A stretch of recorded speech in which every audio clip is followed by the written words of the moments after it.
On Tuesday, the 7th of January, I received the email from a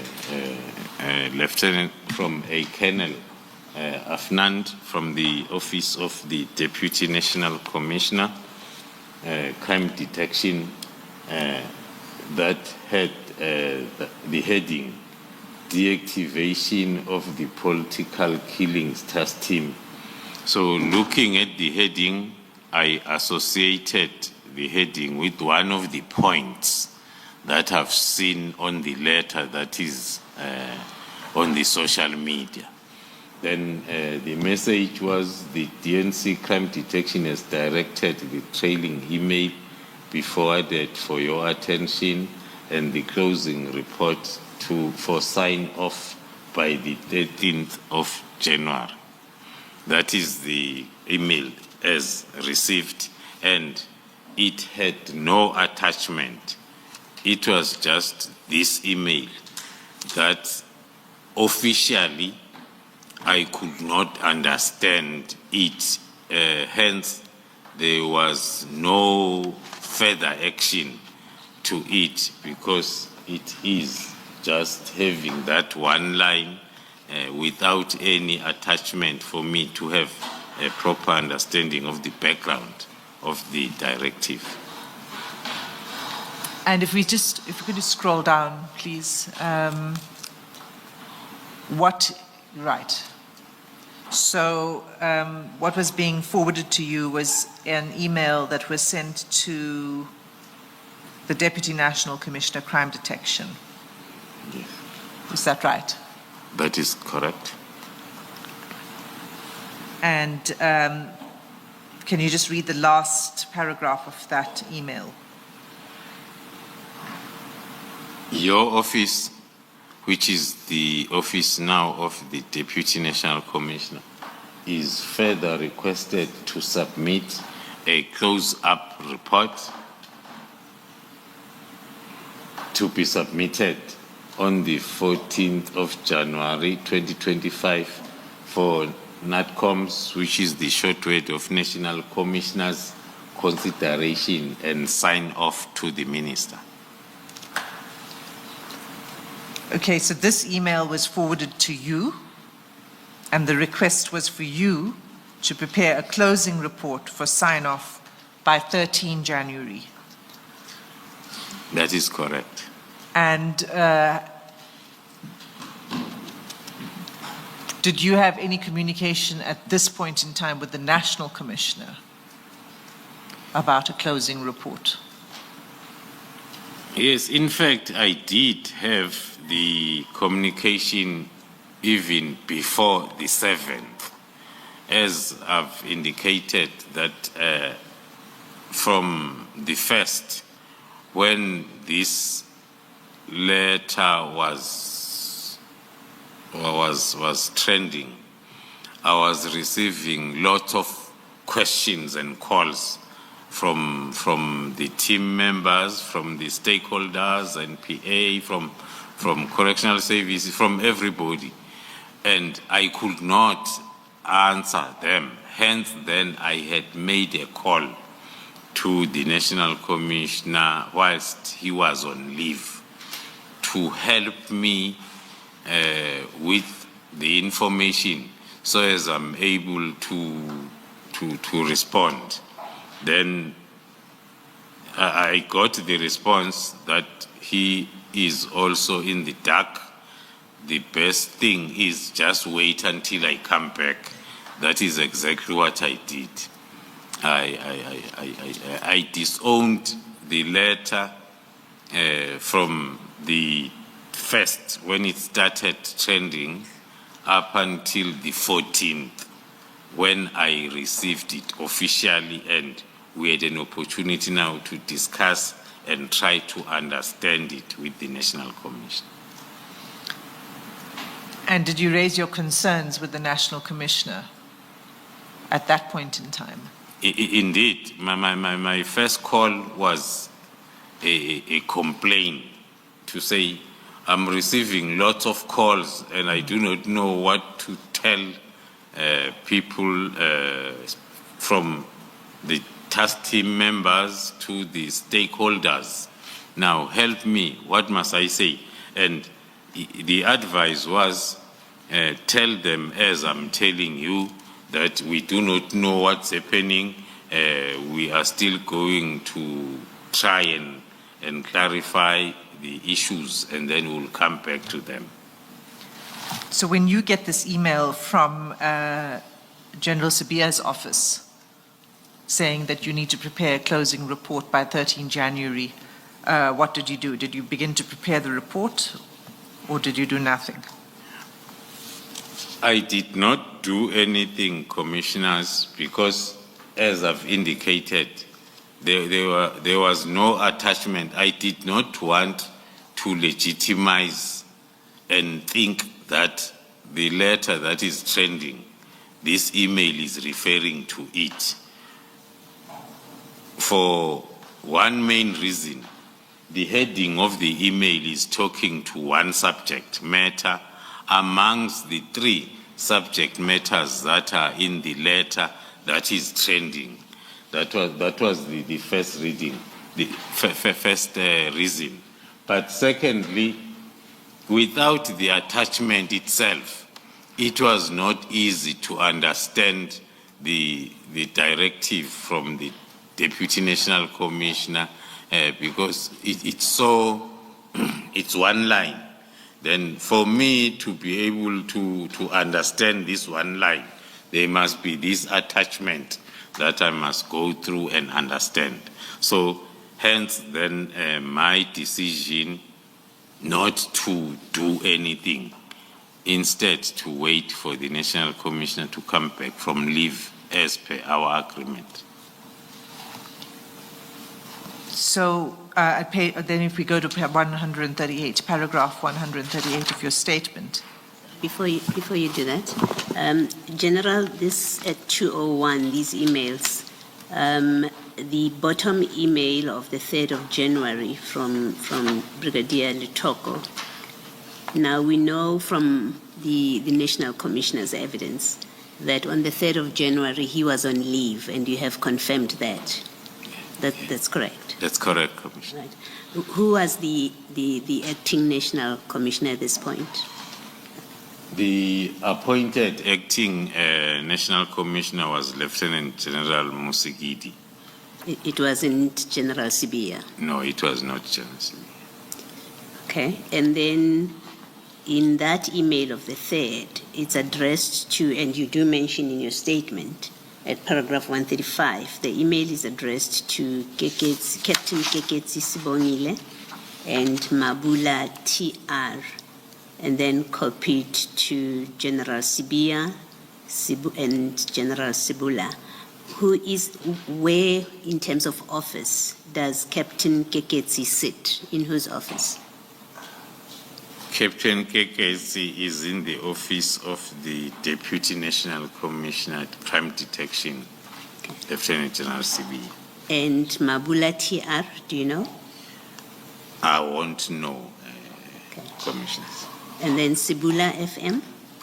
General Sibula? Sibula FM is in the office of the National Commissioner. She is the executive manager. Yes. And then in the email to you, which is the email of the 7th of January, it is addressed to you, and then is addressed to you and to Captain Sibongile.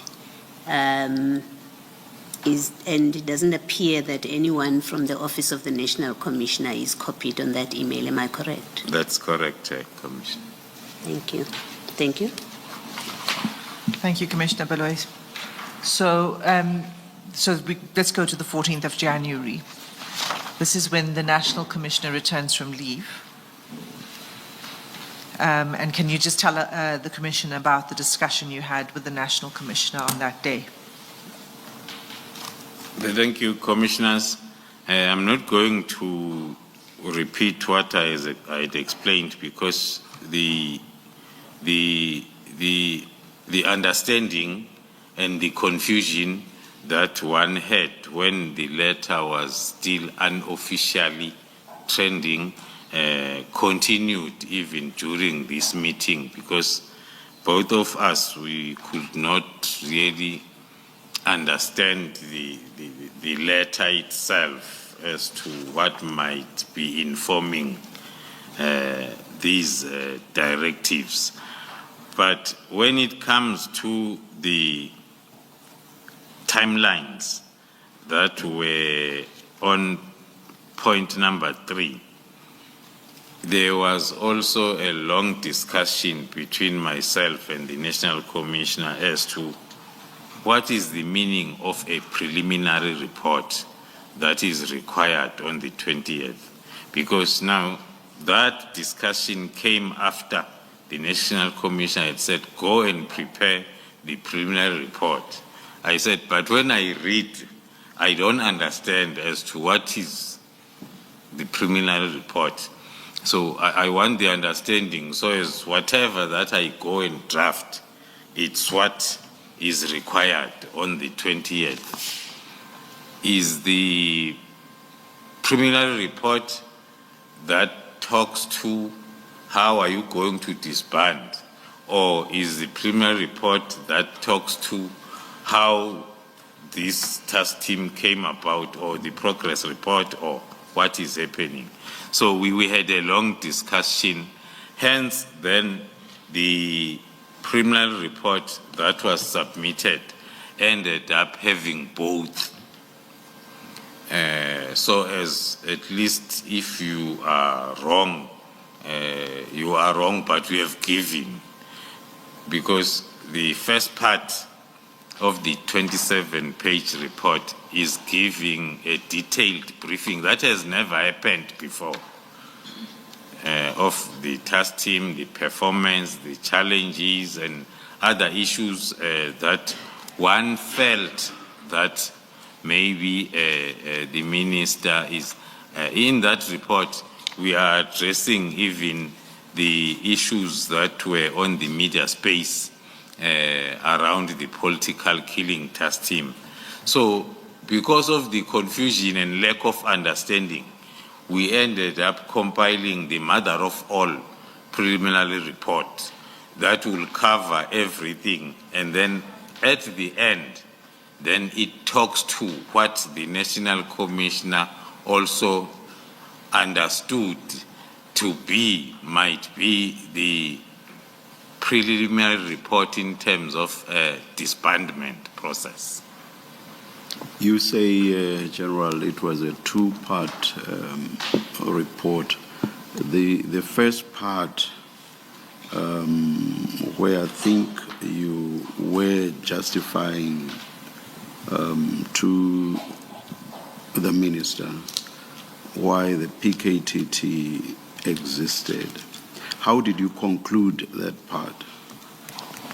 We went through that report, I think, when General Masemula was testifying, but I do not think that we focused on what you have just mentioned now, which is that the report was a two-part report. So how did you conclude on the first part? The reason why we ended up agreeing to have a report in that format, we had a long discussion on what General. informed. So, I'm very sorry, General. I'm not asking why you decided to have a two-part report. Yeah. I'm asking what, in the end, you said in that report with regard to or in relation to the first part. Did you conclude that the PKTT, therefore, ought not to be disbanded? That's what I want to hear you on.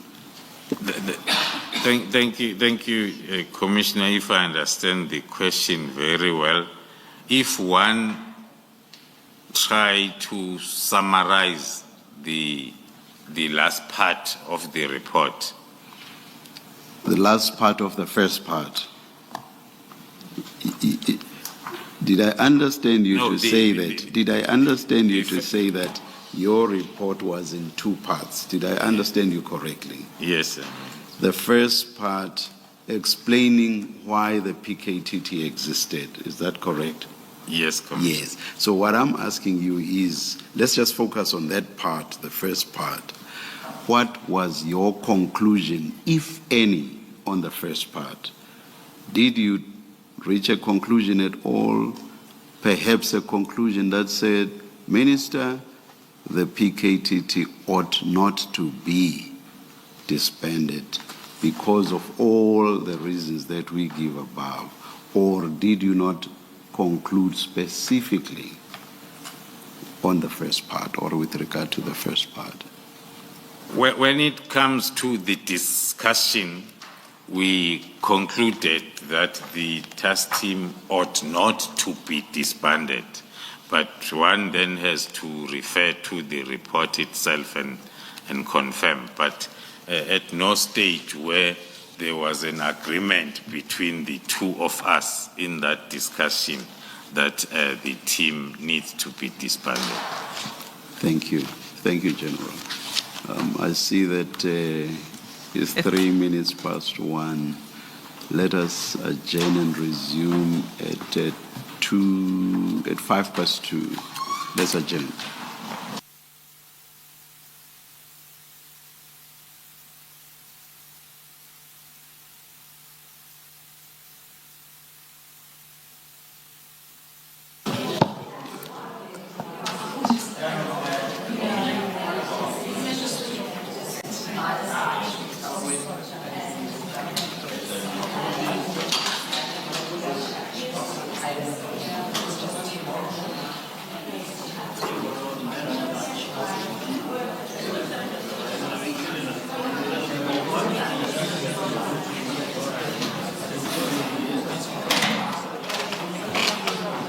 Good afternoon, all. We are ready to resume. Thank you.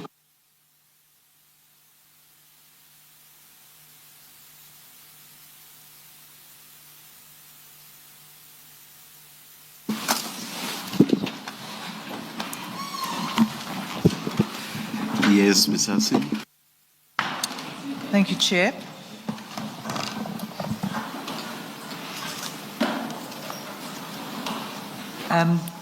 General Khumalo, we were talking about the report, a preliminary report. So you met with the National Commissioner on the 14th of January, and he requested that you prepare a preliminary report. And you said you began to work on that, and it was a 2-part report. Have I summarized that correctly? That's correct, Commissioners.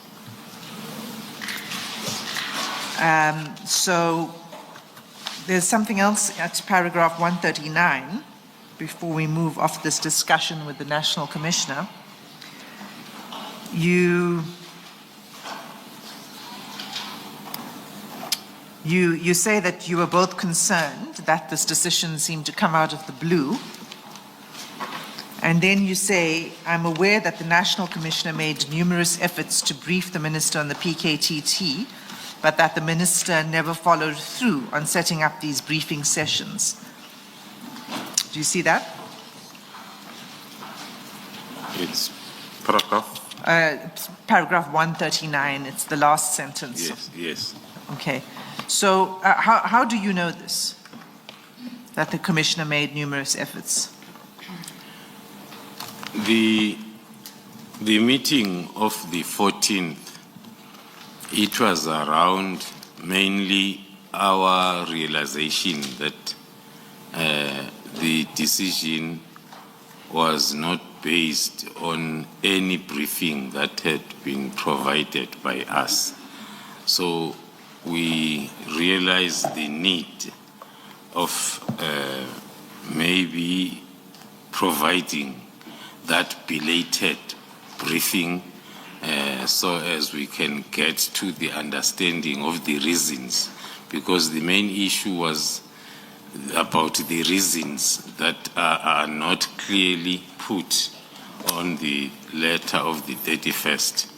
So now and again, when we talk, we will talk about him trying to set up that appointment for the briefing. So you began working on the report, but even before you presented... Sorry, before you go on, do you have any knowledge whether these numerous efforts to secure a briefing session, do you know whether those efforts were made in writing or orally by the National Commissioner? Thank you, Commissioners. I won't be able to know as to whether it was in writing or verbally. Thank you. Thank you, Chair. So you say you began to prepare the report, but even before you completed that report and submitted it to the minister, you had a meeting with the minister on the 16th of January 2025. Yes, Commissioners. The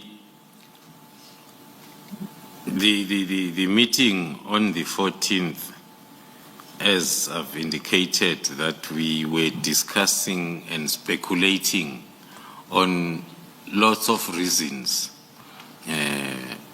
for the letter, more especially with regard to the two issues that are part of the letter.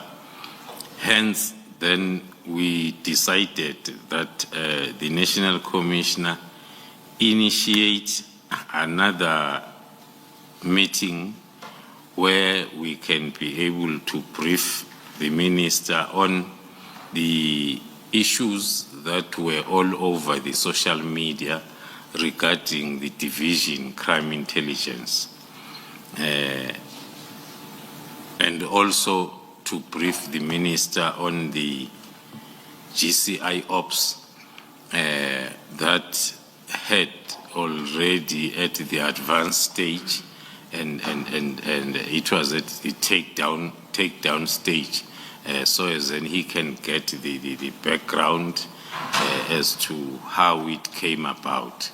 So those were all the discussions that we were having. Hence, then the request for the briefing on the 16th of January. So the request for the meeting with the minister was made by the National Commissioner? That is correct. And who else was present at this meeting? In this meeting, because it was going to include the discussion on the GCI ops, the request was specific that it will be the three of us, the minister, the National Commissioner, and myself only. Okay, so at this meeting, you made a presentation, and that presentation has been made available to the Commission. At least a part of it has been made available to the Commission, and that's at CJC 21. It's the exhibits file 1.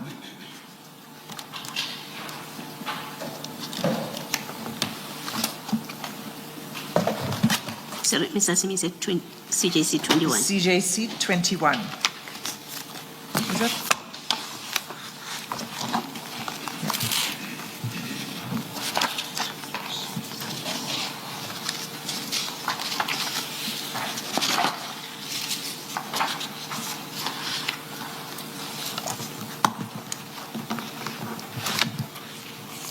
Let me know once you've found it. Have you found it? Yes. Okay. Right. So the first page is the title of the presentation. And the next few pages, can you tell us what these concern before we look at each page? The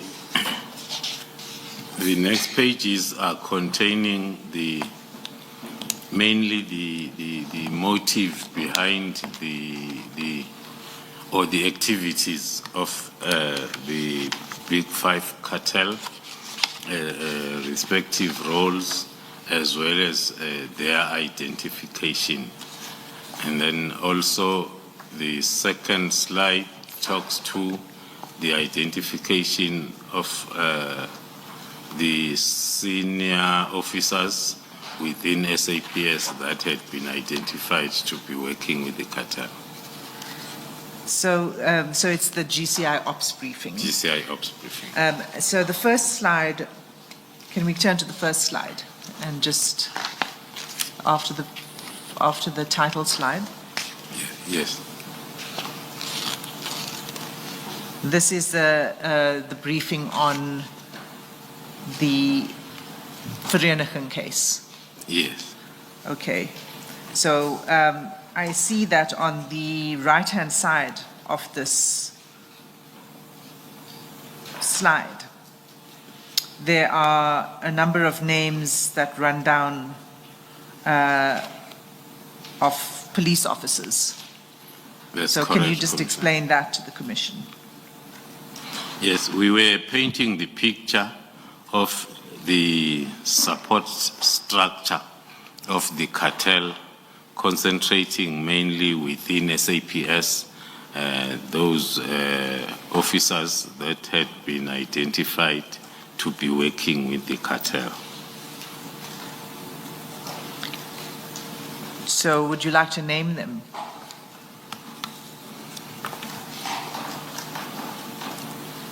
It's the column on the right-hand side.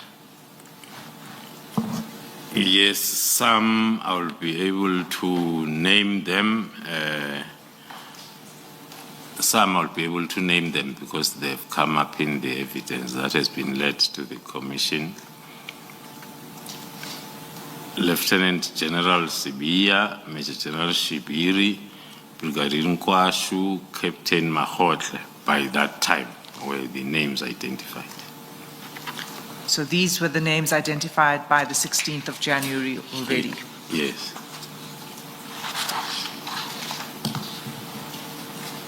May the fourth name that you are not naming, what is the reason for that? As it appears here. The reason is because there are still investigations that are at a critical stage.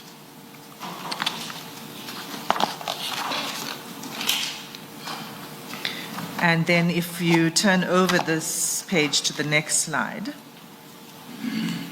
what is this, what's the purpose of this presentation? The next slide, it's going into details on the same, but talking to the structure of the SAPS officers identified to be working with the cartel, but on a standalone. So so I'm assuming when you're briefing the minister on this, you're providing the minister with details as Yes. to why you have these members of the SAPS as potential implicated persons in your investigations. That is correct.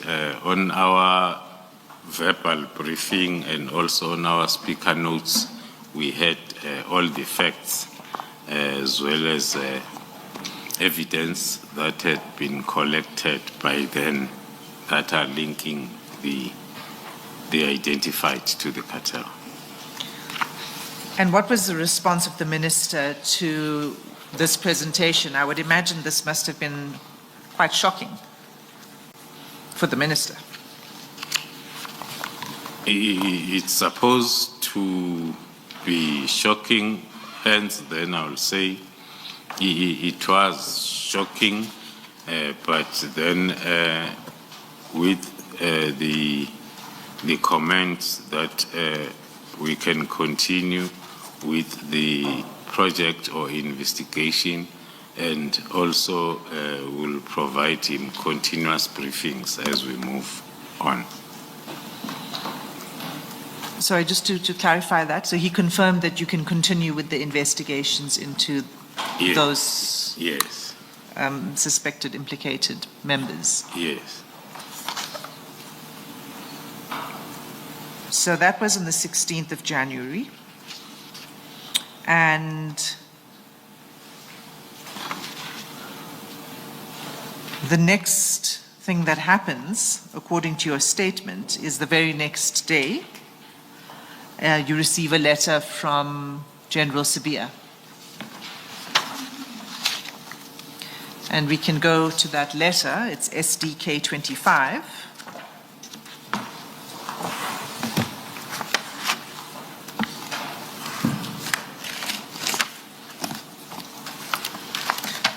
Now, this letter is dated 17 January. Had you had any communication with General Sibiya between the first email you received on the 7th of January from his office for the close-up report? So between the 7th of January and this letter, did you have any communication with General Sibiya? After I received the email on the 7th, there were few calls that I received from him trying to find out as to how far. Then those questions will be met from my side with the same explanation that I've given, that I do not understand what is it that I need to do, because you just forwarded to me an email without an attachment, so as then I can understand what is it that I need to do. So our discussions were around that, and then there was also somewhere during the discussions when then I indicated that I'll rather wait for the National Commissioner, to whom then the letter that was trending was addressed to, so as then I can officially understand what is it that must happen. So it was those discussions. And then, as I've indicated, on the 14th, when the National Commissioner came back, then we had those discussions and way forward, followed by the briefing on the 16th, and then preparing for the report for the 20th of January, as per the letter. But then, after the briefing on the 16th, then on the 17th, I then received the letter as per Annexure 25. Okay. So the communications you had with General Sibiya when he was calling you to ask about the progress of writing the report before 17 Jan, did you discuss the decision of the minister at all, and what informed the decision?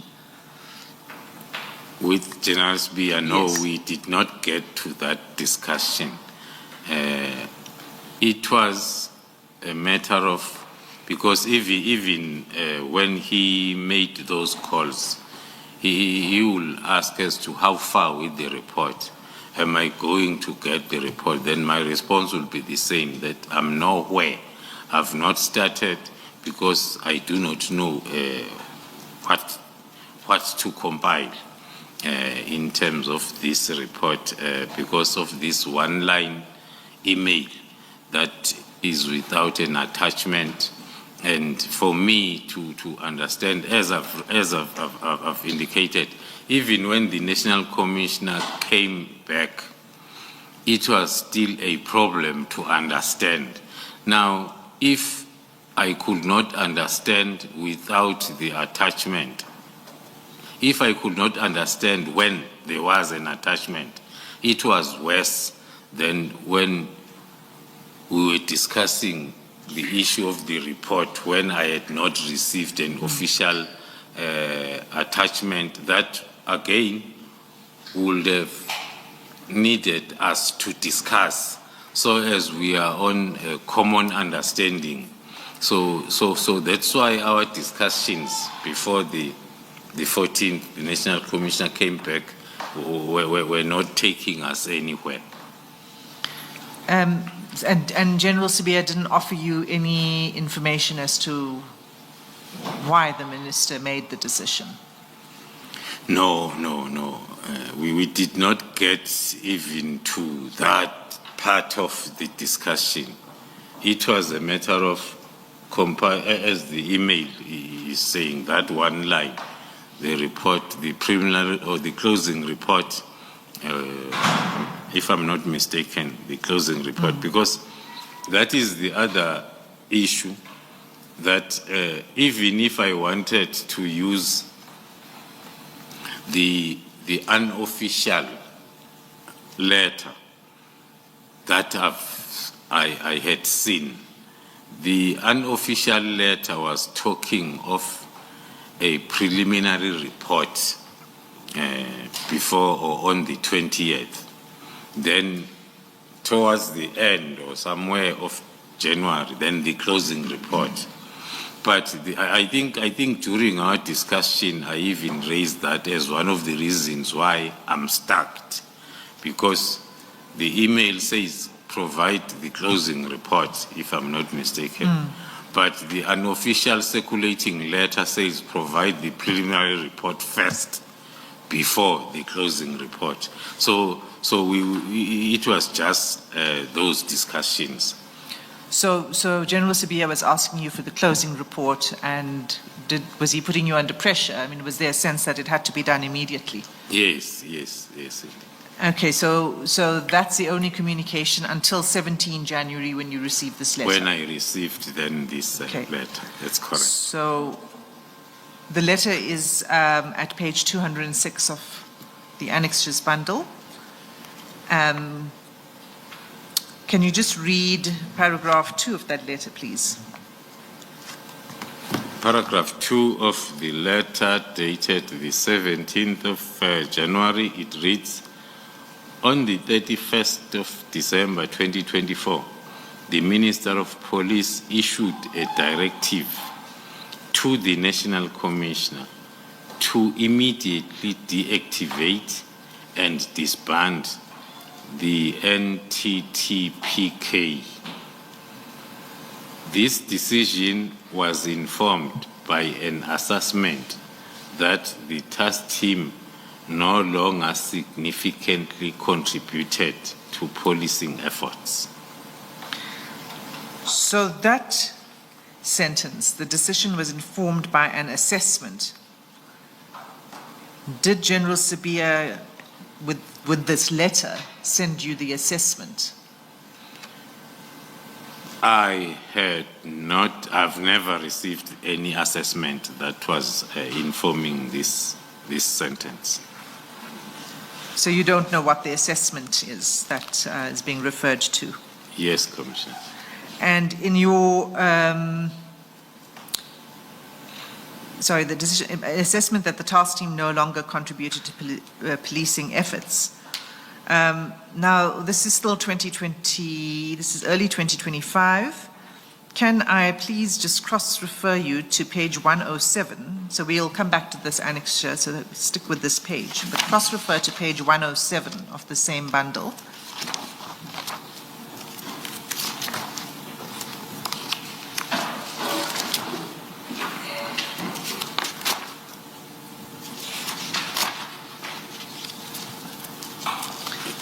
Yes, I'm there. Can you just describe for the Commission what this document is? The annexure is about the information note that was compiled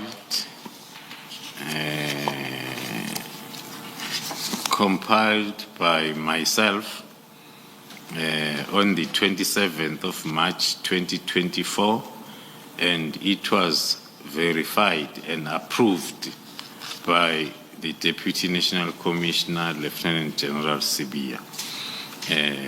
It was a request for a financial authority for the financial year 2024-2025 of the National Task Team investigating political related cases in KZN, which is PKTT. So can you go to paragraph 4 of the information note? On paragraph 4, I included as a compiler the fact that the achievements, the performance, as well as successes of the task team has been found to be outstanding during the continuous evaluations by the National Steering Committee, the Interministerial Committee, and the President of the Republic. The current phase of the task team was approved up until 2024-03-31. So this information note was compiled on the 27th, which was 3 or 4 days before the expiry of the authority that was there, that was approved. And it was recommended, so you compiled it, but it says on page 109, it was recommended by General Sibia. The findings, I mean, The information note was recommended Right. by General Sibia Yes. on the 26th of March. So he would have agreed with the assessment of the PKTT as of March 2024, as described in paragraph 4. That is correct, Commissioners. And this is the request for extension that was approved, if we see page 110, by the National Commissioner, but for a smaller amount than was requested. That is correct, Commissioners. And why was it approved for a smaller amount? The reason can be found also on my recommendations and on page 109, that the first recommendation is for the whole estimated budget for the financial year to be approved. And then the second recommendation, it's an alternative, that whilst the final budget, because at the end of March, then the previous financial year's budget then ends to exist. And then there will be some months when then the budget allocation is being finalized. Hence then, because the task team had to continue from the 1st of April. So hence then that alternative to say, whilst the final budget allocation is being considered for the whole financial year, for that 94 million, a 2-month portion of the above estimated budget to be approved in order for the extension of the task team to be effected from the 1st of April 2024. So the approval of 20 million by the National Commissioner was talking to the second alternative recommendation of the approval of 15 million. So, and what was the response of the Chief Financial Officer before we get to the National Commissioner? Although I might struggle with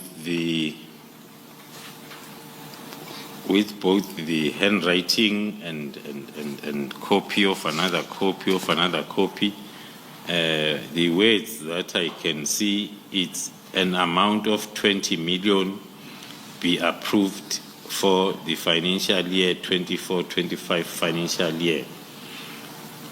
And secondly, post-elections, the task team be deactivated as it has been in existence for 5 years. And the component organizational OD be tasked to urgently conduct a work study investigation for the establishment of a permanent structure in KZN. Okay, so this, and then we go to the National Commissioner's approval, and if you can just read out the National Commissioner's approval. Reading the National Commissioner's approval with comments in comparison with the CFO, the approval of 20 million is given in line with the recommendation of the CFO, who had also recommended the amount of 20 million. And then the National Commissioner continues and say, this is provisional, whilst the finalization of allocation is processed, which talks to my alternative recommendation, not the comments by the CFO. And then it continues, and the National Commissioner says, the task team will continue beyond elections, which now talks to the recommendation by the CFO that says post-elections, the task team to be deactivated. Then the National Commissioner says the task team will continue beyond elections, which is contrary to what the CFO had recommended. The reason given by the National Commissioner is so long there is work to be done, the team cannot be localized to KZN, which is a direct disapproval of the recommendations by the CFO, the last part of the recommendations by the CFO. The part where it says there should be a permanent structure in KZN, there should be consideration of a permanent structure. That is correct, Commissioners.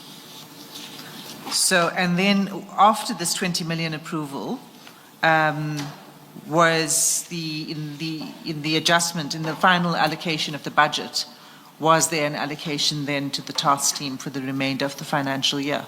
Indeed, that is correct. So we have this information note, and we've established that General Sabia recommended it in line with the way in which you had prepared the report. And so between that's March and December, did anything happen to change the picture of the work of the PKTT between March, when this was approved? Well, we know in September 2024, there was still, no, that was September 23, sorry. So between March 24 and December 2024, did something happen that would give one pause and say that the work of the PKTT needs to be re-examined? Did something unusual occur? From the Office of the Deputy National Commissioner, as his recommendation of the political killings task team to continue because of its good work in March up until December 2024. There has been no other report or complaint contrary to that. Instead, although it's not part of my statement, there was a time when there were killings in the Eastern Cape, and the Deputy National Commissioner was on his way to attend to that, and he sent me a message to say, it looks like you'll have to prepare your PKTT, some of them to, that was before December, but it was between March 2024 and December, just to prove that the performance of the PKTT, that he was aware of the performance of the PKTT, because he had requested to extend the mandate of the PKTT then to that other investigation in the Eastern Cape. And in that communication, he even suggested that the team that is already in the Eastern Cape doing Fort Hare cases also do those cases that had happened in the Eastern Cape that he was attending to. Okay. So the letter goes on to say then that the directive must, what General Sabia is saying is the directive requires immediate compliance. And that there are certain measures, sorry, paragraph, where are we now? page 206. Back Back to the letter, page 206. Yes, I'm there. The directive requires immediate compliance, he says in paragraph 3. Yeah. And he asks you to undertake appropriate measures to ensure the effective disbandment of the team.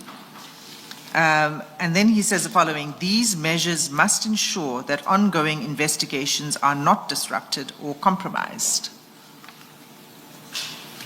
In your statement, you disagree that the measures would not have this effect of disrupting, and I'd like you to explain that, please.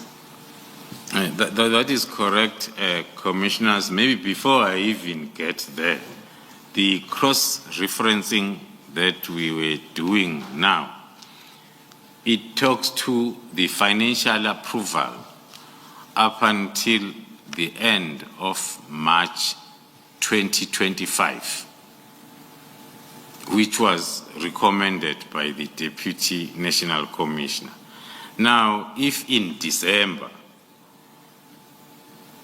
you don't even maybe raise that issue to say, but the minister's directive of immediate disbandment is also affecting the financial authority that is still on.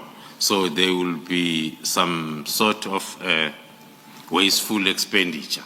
I'm citing that because of the cross-referencing that we were just talking to say, even from the office of the DNC, to write the immediate disbandment together with the financial year authority without raising that matter, especially with me, who wrote the information note that he recommended. I would have expected that maybe writing to me, my supervisor must tell me as to what is it that I must do now with the funds that are committed already until end of March. If now my supervisor says disband now, beginning of January, whereas the supervisor said, here is the financial authority that you can commit up until the end of March. Then coming back to the sub-paragraphs of paragraph 3, the measures that had been forwarded to me to implement or to put in place in order to ensure that the ongoing investigations are not disrupted or compromised. It was the continuation of confusion because the paragraph before, it says disband now or immediately, although it's not safe nowadays to use the two interchangeably, the immediately and now, but it says immediately deactivate. And then measures that you must put in place to make sure that investigations are not disrupted. According to me, they are all not reasonable. They are not talking to the main message because the first one talks to the monitoring and oversight. Now, if you disband all the structures, who is going to do this monitoring and oversight? Because you started by disbanding. So that was not going to be possible to happen. That measure, number one. Same applies to accountability. Accountability moves together with an official allocation of a task to someone. Now, after we have disbanded and removed all the responsibilities from everybody, then it was going to be a problem in terms of accounting. The other issue that one can flag that is appearing almost throughout the measures is the accountability, oversight, and everything that needs to happen. It's directed to the Divisional Commissioner for Detectives and Forensic Services.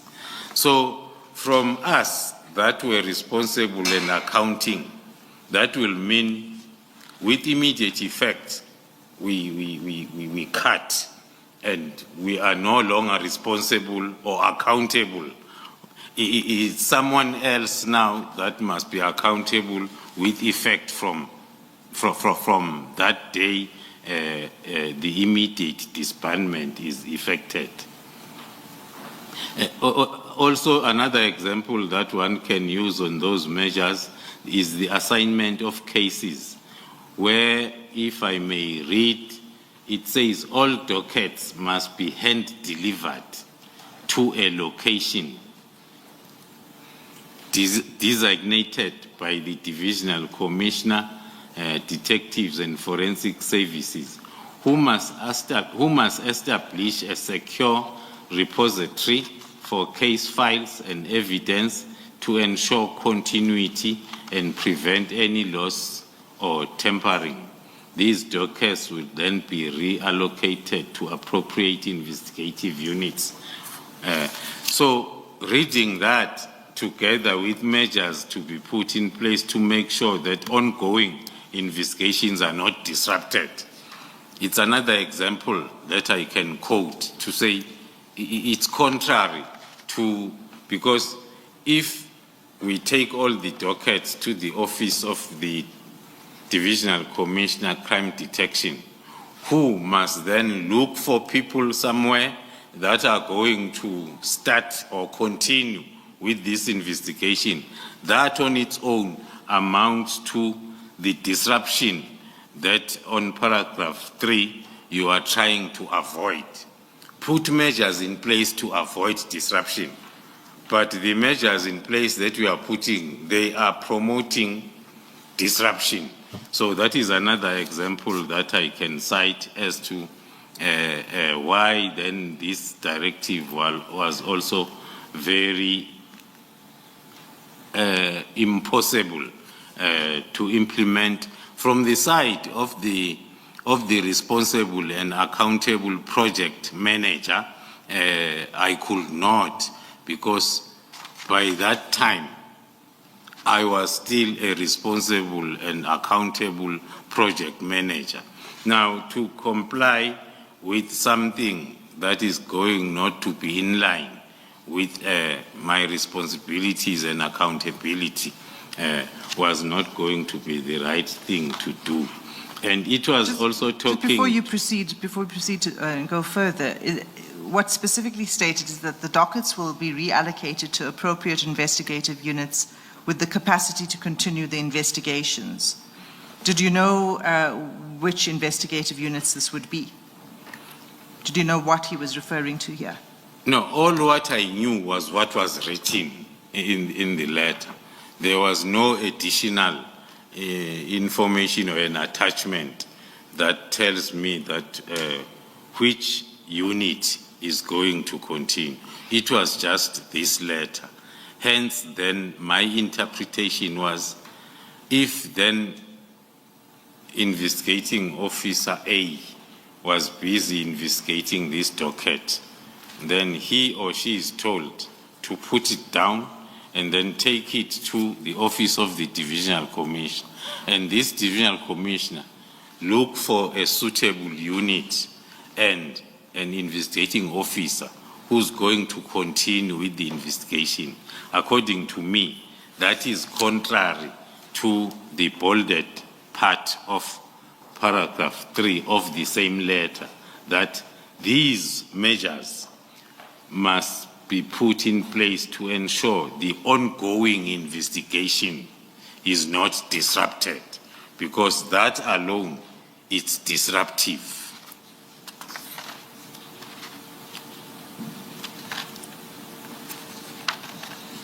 Okay, continue. I think we're dealing with 146 was addressing what you were saying now. Paragraph 147 of your statement, you also speak about the lack of capacity within existing units to deal with these dockets. Are we back to the statement? Sorry, we're back to the statement, yes. We're going between the statement and the letter. So that's paragraph 147. So, on paragraph 147, to still talking to the measure number 3.4, cross-indexing to the letter, it still explains that the initial reasons for the establishment of the PKTT was the failure of the normal units to effectively investigate these cases. Now, there we are saying, for that reason, that PKTT was formed because of the inability by the existing investigating units and also them being ill-equipped. We were referring that to the methodology applied by the PKTT, that it's totally different from the methodology that will be applied by any unit, investigative units. That commissioners, one maybe can add that the discussion that talks to these dockets, the way they were and are investigated, to be transferred to a normal murder and robbery or whatever name investigation unit will not make sense, because the unit is totally different from a task team. You cannot talk to those two as if one can replace another. The unit of, let me first start with another example. The unit of National Intervention Unit, the combat, it is made up of operatives that have successfully completed the national intervention training. Only them. No one else can be part of that unit. Same applies to a investigative unit or a murder and robbery unit. It is made up of investigators. Then the task team, the difference is you draw expertise from different units to make a task team. So it will be naive to think that what the task team can do, the unit can also do, because the task team is made up of expertise from different units and expertise. That is what we are trying to stress on that paragraph. So the effect would have been to revert to the traditional method that you were talking about yesterday of policing and investigating. That is correct, Commissioner. So those are the measures that General Sabia was saying you need to put in place, which you felt would have the effect of disrupting the investigations. But then in paragraph 4, there's a second thing that's requested, and that's the closing report. So can you just read the first sentence of paragraph 4, please? Thank you, Commissioners. The paragraph 4 is a long format of the one-line email that I had received on the 7th of January, which reads, a comprehensive closing report must be submitted by the 16th of January. That is the day I was briefing the Minister on GCI Ops, but the letter then was signed off and sent to me on the 17th. And then I would have to confirm the compliance with the above mentioned directives, and that report would have been structured according to the next guidelines. Okay. So the report required you, well, first he says the report must be submitted the day before the letter was sent to you, and he says it must confirm that you have complied with those measures that you were just discussing now, and then that it should contain the following items. Can you just deal with those items that were required from the closing report? When one went through the requirements of the report, that's when one lost the hope as to, if you want to compile this report, what is it that you need to do? Because the first one talks to the executive summary, where I was expected, or we are expected to give the mandate, purpose, functions, and reasons for disbanding the task team. From the very same me, the project leader, who was not consulted, who do not know why, but now on the report I must give the reasons. Hence, Commissioner, as I say, then it's one of the directives that when you go through and you want to comply, you end up being more confused than before you received it. Because some of the parts, one would have been able to give the mandate, to give the purpose and the functions.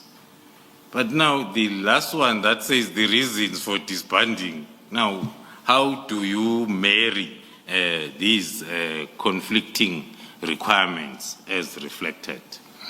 And I suppose the same would apply to the next bullet, which is summary of the key considerations that resulted in the decision to disband the task team. You were not favored with the key considerations. Yeah, one might then use the same approach, commissioners, that the senior council is using, that you were not given. But as I've indicated, it starts with you were not even consulted. And in the letter of the 31st, there are no details.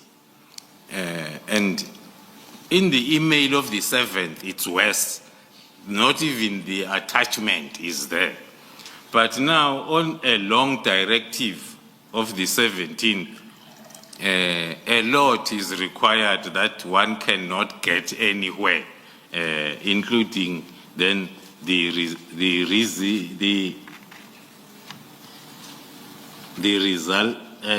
considerations or the reasons that resulted in the decision to disband the task team. One then was forced to ask himself this question, but who decided to disband the task team? Now, why are you looking for reasons from a person who did not decide? Because this letter maybe was having a wrong address. It was supposed to go somewhere else, then mistakenly it was addressed to myself. So it's one of the issues that will make it very difficult to attend to the issues raised in this directive. So you've given that response in paragraphs 148.1 and 148.2 of your statement. So, but then you give a second criticism in 148.3 of your statement. Can you deal with that?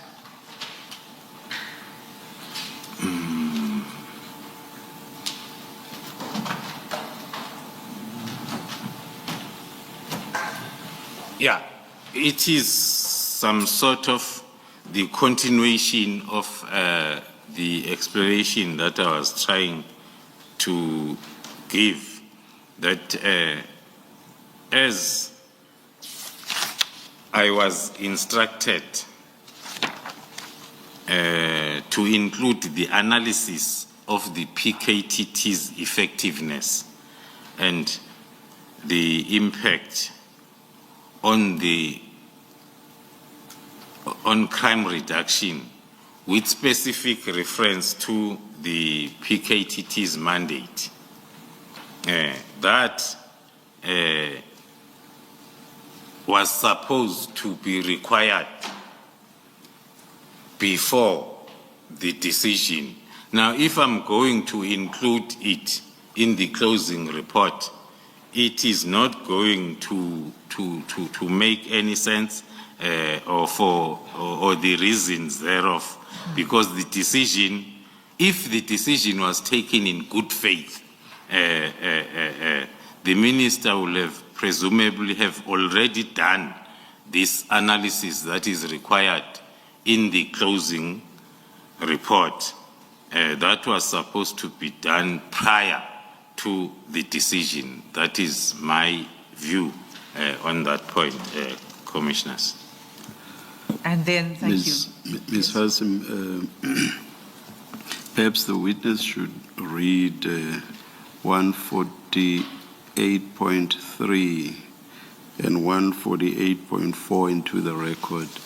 I would actually have loved for him to have read even maybe a couple of other paragraphs before that, but perhaps because we are way past that now, if the General could read 148.3 and 148.4 into the record, please. And even 149, all the way up to 149, please. Thank you, Commissioners. Reading on record from paragraph 148.3, in my affidavit, I state that, secondly, I was instructed to include an analysis of the PKTT's effectiveness and impact on crime reduction with specific emphasis on the mandate of the PKTT. Once again, if the decision to disband the PKTT was taken in good faith, the minister would presumably have already done this analysis prior to taking the disbandment decision. In his directive, the minister expressly stated that his observation was that further existence of this team is no longer required, nor is it adding any value to policing in South Africa. If the minister did not have any analysis of the PKTT's effectiveness and impact on crime reduction at the time of his decision to disband, he could not, in good faith, have reached the conclusion that the PKTT is no longer required and add no value to the policing in South Africa. Paragraph 148.4, thirdly, one of the more concerning aspects of the proposed report is that it had to include the stakeholder feedback from organizations such as the NPA and State Security Agency in response to the announcement of the disbandment. In other words, when the minister took the decision to disband the PKTT, he apparently did not engage the NPA and SSA on the effects that the disbandment would have on pending prosecutions and the general state and the state security This was further confirmation for me that the minister had not done the necessary due diligence before he took the decision, the disbandment decision. Paragraph 149. It appears that the minister did not consult with the individuals he ought to have consulted with for purposes of making a decision regarding the disbandment. From my discussions with the National Commissioner at that time, it was clear that he was not consulted by the minister regarding the disbandment. Thank you, General. If I may, before you move to another paragraph, General, in that letter from General Sibia and the format of the report, what you should include in the report, under the stakeholder feedback, you've referred to key stakeholders, NPA and SSA, but there's also another sentence there where you were required in the report to summarize any public or media reactions when the disbandment was announced. Did you ever get to understand why you had to do this exercise of finding out what the media and public have to say and why it was necessary information? Thank you, Commissioner. Other than to sum up that maybe the purpose of this directive was for me to try and clean up the mess that might have been created from the 31st of December, which was impossible. One, the stakeholders have referred to the difficulty that I had from the 31st to explain to the very same stakeholders as to what's happening with this letter. So it was going to be impossible. Same applies to the reaction from the ground as to how was this decision affecting them. What I know from the ground, I was receiving lots of calls from the families of the deceased whose cases were still under investigation, and the families of the deceased whose cases were finalized, who were very disappointed. But that was what was coming to me just as a known project leader by them, as one of the important stakeholders, the families of the deceased on the cases we were working on. So, General, I take it we can safely assume that you did not comply with this letter of 17 January. That is correct, Commissioners, even if I wanted to, because of misunderstanding of what was required from me, I did not comply. But you were, at that point in time, preparing the report, the briefing for the minister, correct? Very busy, Commissioners, and I was running against time.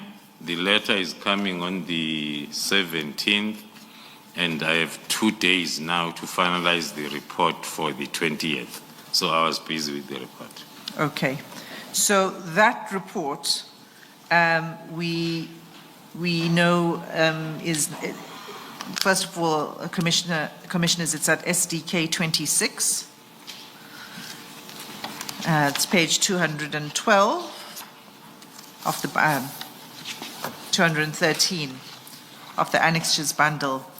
Now, General, this letter, this report is very detailed. It's 27 pages, and it spends quite a lot of time describing the work of the PKTT, as an overview of the dockets, the progress of the dockets, and the rest of it. Now, we don't need to, subject to questions from the commissioners, we don't really need to examine this in great detail because we've been through it before, and the National Commissioner has also been through this letter. But what is significant in the letter, and it's something that you raise in your statement, is that your view was that there should not be a disbandment of the team. Yes. So can I go to paragraph 152 of your statement? So after you explain that the report highlights all of this different aspects of the work of the... Pardon me. I'm very sorry to interrupt you mid-sentence, Ms. Hassim.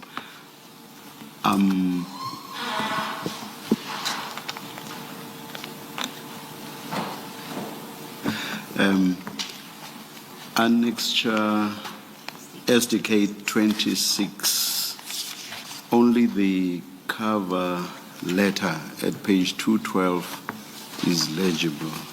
The report itself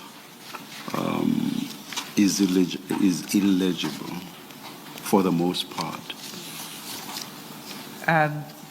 My apologies, Chair. I was aware that these copies were not legible and requested that more legible versions be placed in your files. We can certainly do that. Please. In this other bundle, this is the one with the CJCs, starting CJC 8, does it? I think so. To all the way to CJC 21. It does have a legible report, but may those be sorted out for us, please? I think what happened, We Chairman, can't, whilst going through the Sure. SDKs, then have to go to the CJCs. Thank Absolutely. You. Thank you very much. I think there was confusion in carrying out that. We'll make sure that it's replaced with a legible copy. For now, Chair, may I request that any questions or references to it to use the CJC version. Thank you. But Thank we you. will correct the what page is it on?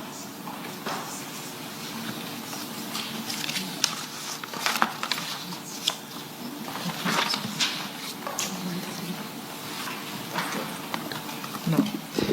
Yes, Ms. Hassim. Sorry, Commissioner Baloy, I was trying to answer your question. I'm not sure which page it's on. You've got it. I'm told it's CJ's, hang on. SDK 26 in CJC. In the CJC bundle. Found it.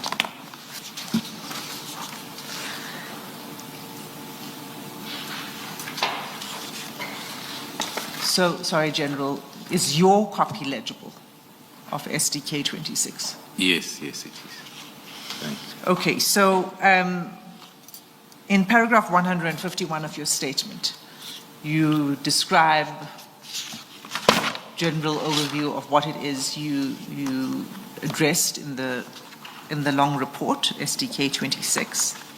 And then at paragraph 152, can I ask you to just read that paragraph into the record, please? Reading paragraph 152 to the record, insofar as the report had to include a write-up of the justification for the disbandment of the PKTT, it goes without saying that I could not justify the disbandment. Neither could the National Commissioner. The position has always been that the PKTT had to remain. Therefore, in the report to the Minister, the National Commissioner and I simply stated that the directive of the Minister to disband has been noted and that the initial objective and the directive by the President has been achieved with noticeable decrease of political related killings in KwaZulu-Natal as a result of PKTT's intervention and execution of its mandate. In other words, we did not agree with the disbandment, but this was a directive for the Minister and he had directed that this aspect be dealt with in the report. Okay, so let's just look at that with reference to the report. In your bundle, General, it's at page 237. Commissioners, in your bundles, it would be page 25 of 27. In the pagination was probably the same because it was meant to be substituted. So page 237.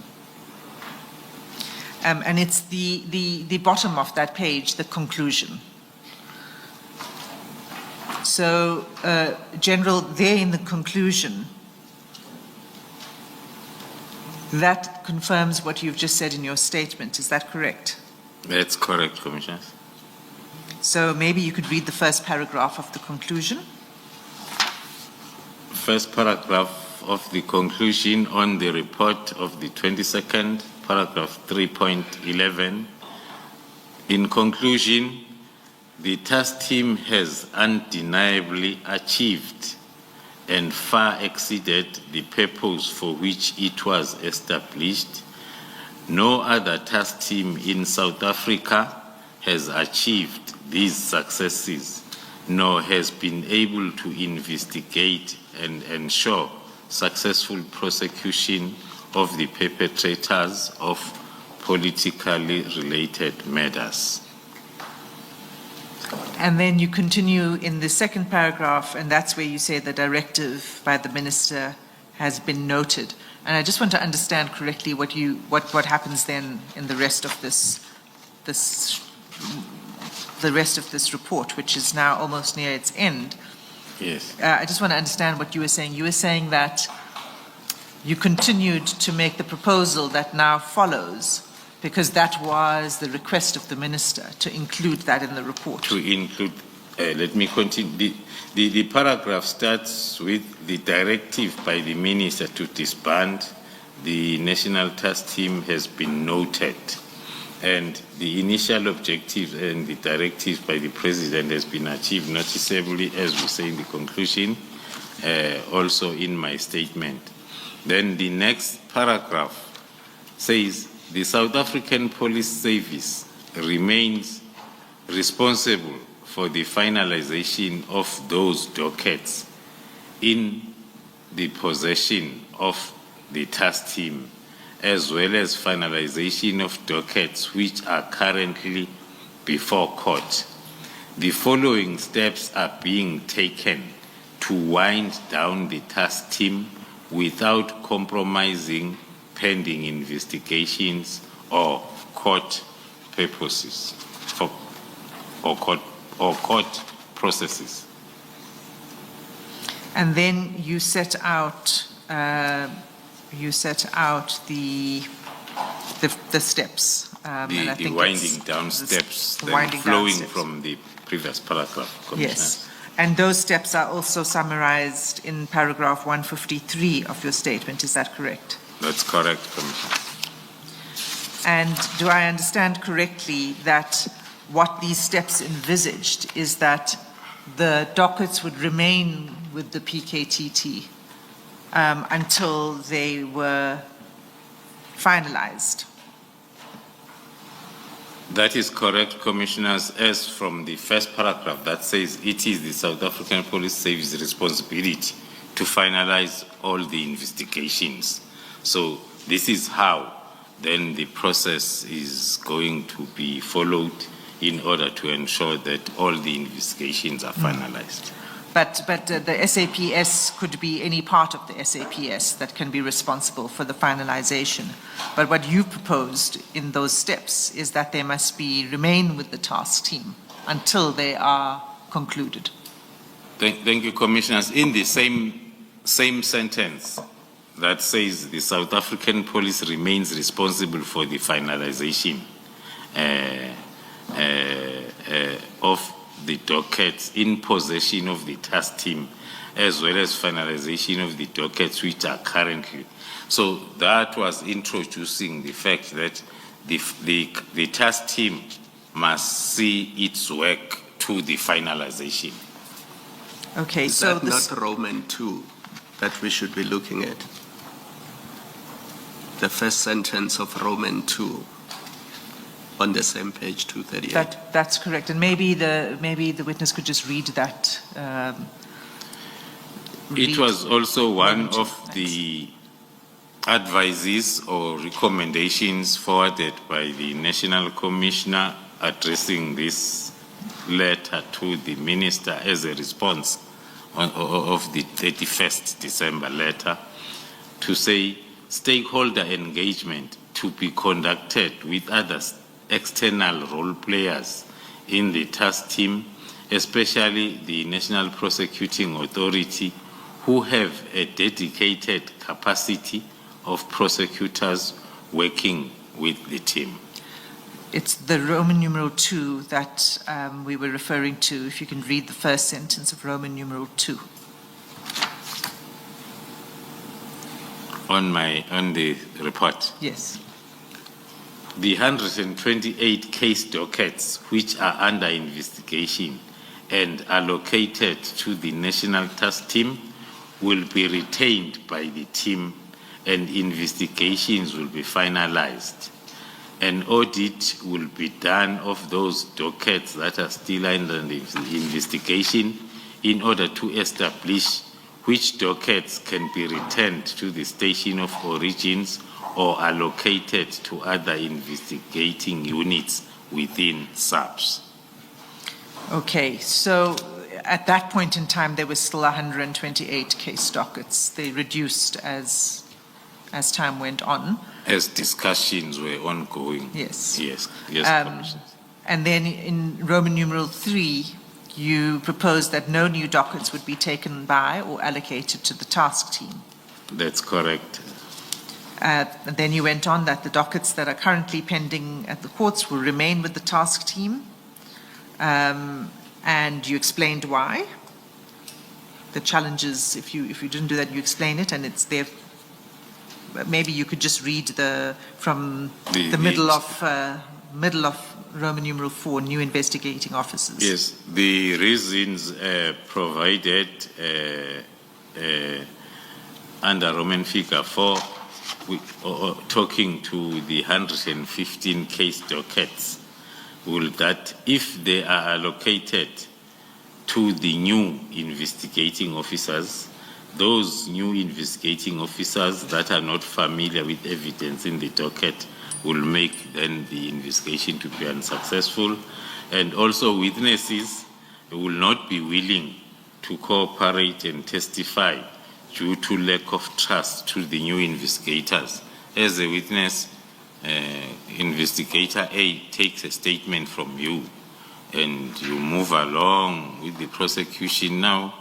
in the middle of the case is on trial, that witness now must go on trial and testify, then a new investigating officer comes and say, let's go. So we were trying to raise that maybe all these were not thought of during, but we were going to be raised if there were consultations. Further investigations that are still outstanding and attending to the continuous queries by prosecutors was also going to be negatively affected. Okay. So this was going to be a very gradual process. It would take quite some time. Yes.